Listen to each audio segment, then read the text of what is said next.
All right, so as we're multiplying groups and churches in field 3 and 4, what we often find happening is that the practitioner out in the field can tend to get lonely and off by himself and disconnected from accountability.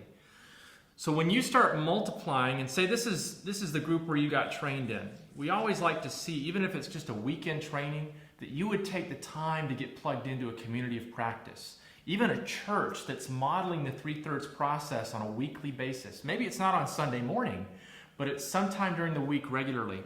And you're in this group engaging, and then you're out in the harvest engaging with people far from God. And what we're trying to see happen is that, and this is my personal goal on an ongoing basis, is that I'm going to get into 2 houses of peace, praying that God would move there and that we'd see a church get started and planted there that goes towards maturity.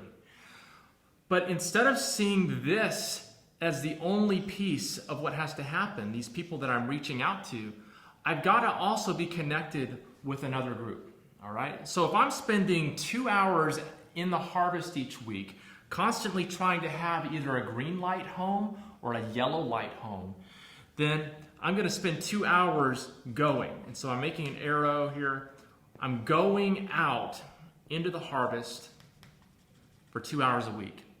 But I also need to see these arrows as coming back. All right? So we call this the 2 church principle or the 2 gathering principle. If I'm starting a church, I always need to be in one that's holding me accountable and celebrating what's going on. Because guys, this is not sustainable on your own. If you've got a community of people who are practicing these things together, doing the 3/3 process with you, and praying that you're going to get to the next generation of disciples and churches, then these folks really end up being, for me personally, the fuel that drives me. Because I need accountability. I need people asking me the hard questions about what's going on out here. So this model, so say I've got the same thing going on with one of my guys here that I've led to Christ in his home. I'm going to challenge him to be in my church with him in his home, and I'm also going to be challenging him to go out and start one in another place. But he's always going to be coming back and being held accountable using that 3/3 process here. So it's not like we're just taking new believers, leading them to Christ, and then just launching them out without connecting them at all. We're asking them each week to be in a church and to be starting a church. And this principle of having 2 churches that you're starting, it just works out better if you've got 2 places to follow up on than just one.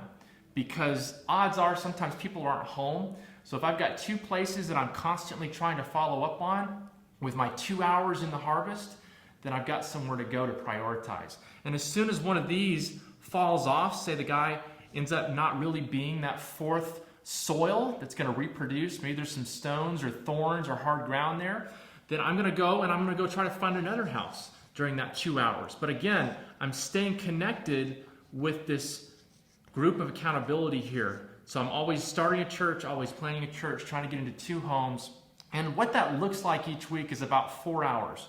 2 hours for every church I want to see started, and 2 hours in the group that's holding me accountable in the church that I'm meeting with. So this is the 2 church principle, and it's really important for helping avoid a lack of accountability, and it also helps encourage us to keep moving forward if we're part of a group that's also practicing these things each week.